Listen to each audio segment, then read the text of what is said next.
So the next risk analysis for thunderstorms. So as many of you are probably aware, even if you're not paying attention that much, it's no secret that thunderstorms have been quite rare this month in August across the Northeast, Southern Ontario, Southern Quebec. So for August 24th, 2025, we do have a slight chance for strong to severe thunderstorms. So this will represent another one of those opportunities.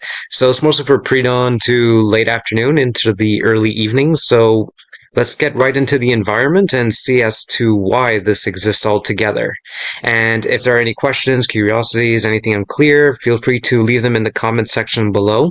Stay to the end of this video as I will also be presenting the target areas and the hazards associated with the thunderstorms altogether. So looking at cloud cover extent, average cloud cover extent, so anything in white generally represents more continuous cloud cover, anything in dark represents clear breaks. So as we go forward into the pre-dawn period, you do see a large amount of cloud cover overspreading the northeast, especially New York, Eastern Ontario, Southern Quebec. And then we go further into the morning, then towards the end of the morning, there's still a lot of cloud cover occupying the morning. So it is a bit of a gloomy start for many of these regions, but you do see that clearing starting to appear in Eastern Ontario, Western New York altogether, and that is starting to move east. So you do see these breaks taking place. So just to overlay the low-level lapse rates to see how consistent this is with the average cloud cover that we just saw, you're not seeing all that much in terms of low-level destabilization, which makes sense since we have a lot of cloud cover, plus this being pre-dawn and early in the morning, so we don't usually see all that much anyway, but the cloud cover is amplifying that effect. As we go later into the morning, these brighter colors starting to appear in Southern Ontario, Eastern Ontario as well, and this makes sense since that's where the clear breaks are largely located. So as we go forward, now you start seeing those brighter colors. This is now 5 p.m. in the afternoon. You go back one time step towards 2 p.m.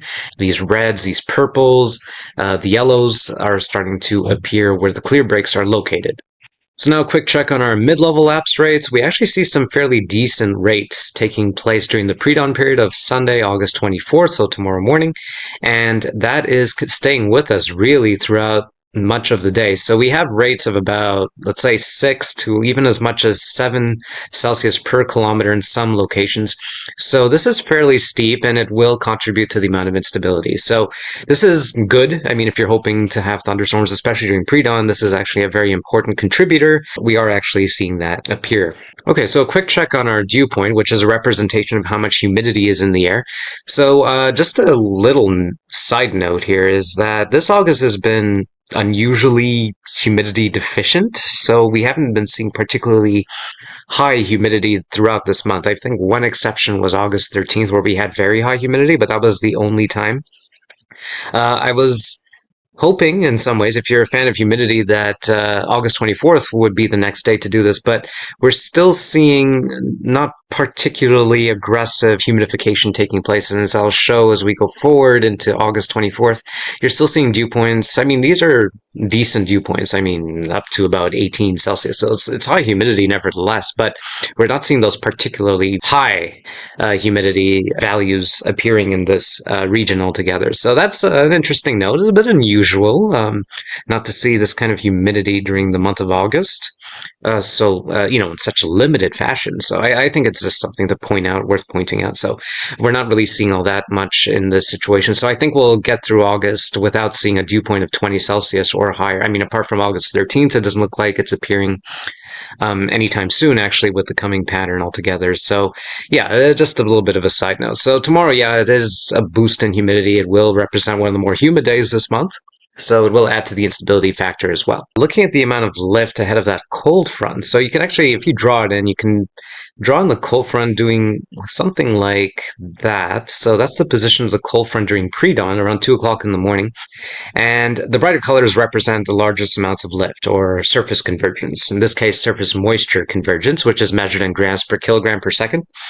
So if we go forward into later August 24th, into the morning of August 24th, into the afternoon, we're not really seeing anything that impressive. I mean, Later in the day on Sunday, you actually do see a large amount of lift taking place just around the island of Montreal and just to the northeast of here, and then some pockets of larger lift in central New York and occupying south central New York as well. So, as you can see there, I mean, it's not particularly aggressive lift, but they do exist in pockets. So, these could be areas for initiation points for thunderstorms altogether tomorrow late afternoon. But if we just backtrack a few time steps, you're not really seeing still all that much during the mid-afternoon period, except for south central New York. So again, this area here could be an area to watch towards north central Pennsylvania into western New York, as I mentioned. Okay, I think what merits more attention is the presence of a few shortwave troughs. So they're not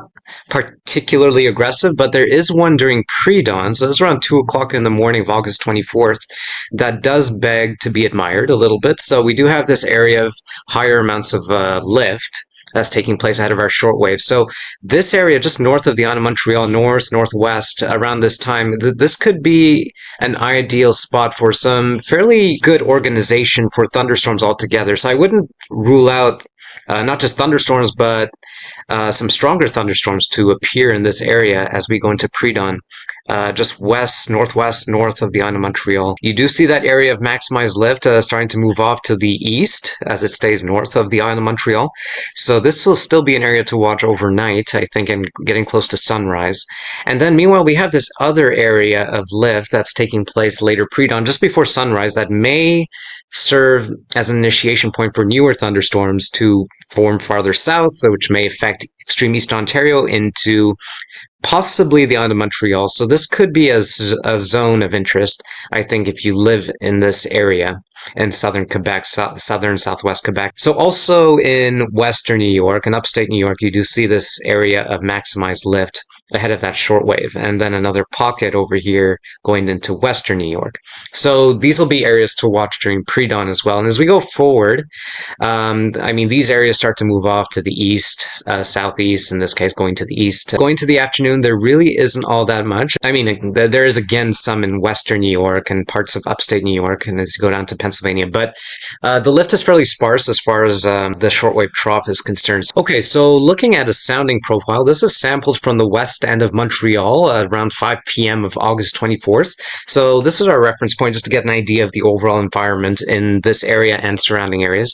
So we're not really seeing all that much instability according to this profile. So anything in this gap represents CAPE. So that's instability, convective available potential energy. Now I didn't show the plot for CAPE previously, but this will summarize it pretty well. So we have about 1300 joules per kilogram according to this shaded area, or this gap between this red curve and this blue dash curve.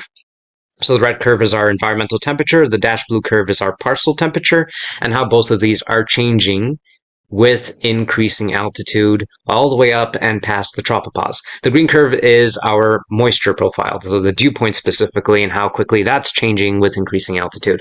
So as I showed before, we have a fairly steep mid-level lapse rate, so that's about 7 degrees Celsius per kilometer, or let's say 6 to 7 degrees per kilometer. So that's fairly steep, and that will contribute to most of this instability.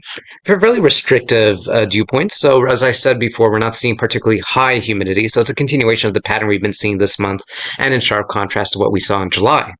So still, nevertheless, it's a decent moistening profile, still limited, of course, as well, but roughly moderate to high humidity is taking place, so this will also contribute to the total amount of CAPE. Now, another thing I wanted to quickly draw your attention to, so as we go up this green curve, so let's follow this green curve and how quickly it's changing. It is actually changing quite quickly as we get to the mid altitudes. So we do have ourselves what we call hydrolapse, which represents a steep drawing effect that's taking place at these altitudes. So it does represent a fairly sizable drawing effect that's taking place at that time and during the afternoon, really. Like if I backtrack 1 or 2 time steps, you'll actually see that this profile is behaving approximately similarly. So this does improve the chance, because of the drier entrainment effect, it can improve the chance for locally strong downbursts with the most organized thunderstorms, of course. And at the same time, if you just look at this red curve at approximately 500 millibars, follow it diagonally down, you'll see a temperature of about minus 13, negative 13 Celsius. So that's fairly cold. It will also help to improve the chance for a locally strong wind hazard. It will also improve the production for small, even medium-sized hail with some of these thunderstorms. Now, just a reminder, the lift isn't all that impressive during the afternoon period, so we're not really seeing all that much in terms of thunderstorm coverage. But the thunderstorms that do form will have a chance to actually pull off these hazards. Now, finally, just to look at the wind barbs, you can see a fairly unidirectional shearing profile in the form of southwesterlies. The winds do actually strengthen in speed as we go up in altitude, so it's not a magnificent strengthening, but it is something that will help with organization altogether. So thunderstorms will be moving generally from southwest to the northeast. So we won't be seeing all that much in terms of, particularly fast moving thunderstorms altogether, but they will be fairly fast moving in general anyway.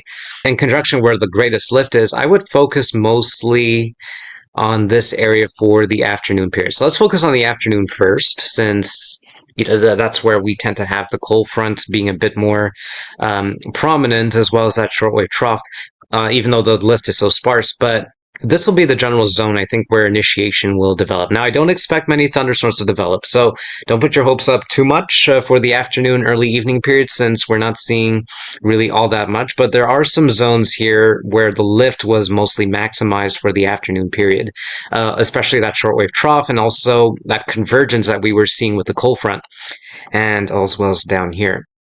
And even a little bit just northeast of the island of Montreal, that's also possible. And farther southeast of the island, I would put one here. So this screams out to me as being isolated to scattered coverage in general for this zone for the afternoon period. Now, for the morning, I'm just going to change my coloring here just to highlight the morning period.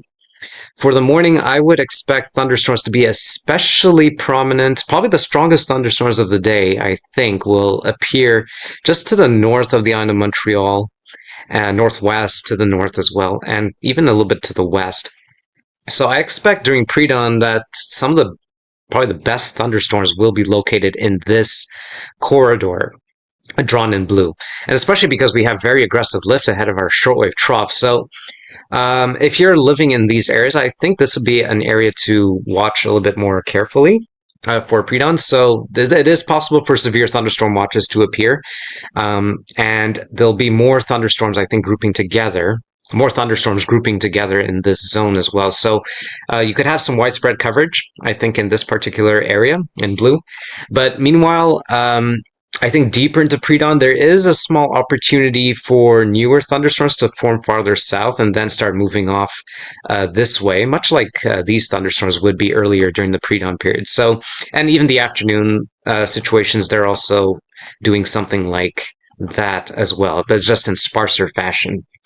So again, the hazards, whether it's the morning or the afternoon, but especially the afternoon period, even though thunderstorms are less numerous during the afternoon, the hazards again will be locally strong straight line winds with some of these thunderstorms, as well as the ability to produce small to medium sized hail. So I think those will be the top two priorities, or the top two hazards with these isolated to scattered thunderstorms. Now, the lightning frequency I didn't comment too much on, but because the humidity is still fairly limited, I'm hesitant to go for a particularly high lightning frequency in this situation.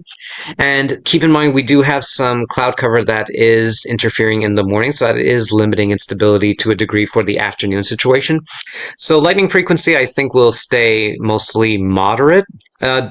During the pre-dawn period, there is a chance for thunderstorms to inherit a higher frequency in this blue zone for pre-dawn. So I think this zone here will be a prime target for higher lightning frequency during pre-dawn. So I think, if anything, it'll be that zone for the highest lightning frequency. So there you have it. That's the situation for August 24th, Sunday, August 24th. So if there are any questions, if you have any curiosities, if anything is unclear, leave them in the comment section below, and we'll take it from there. So once again, thank you for your attention. Always appreciate it. And if you found this video intuitive, if you found it insightful, do not hesitate to subscribe. And again, I will see you in the next video.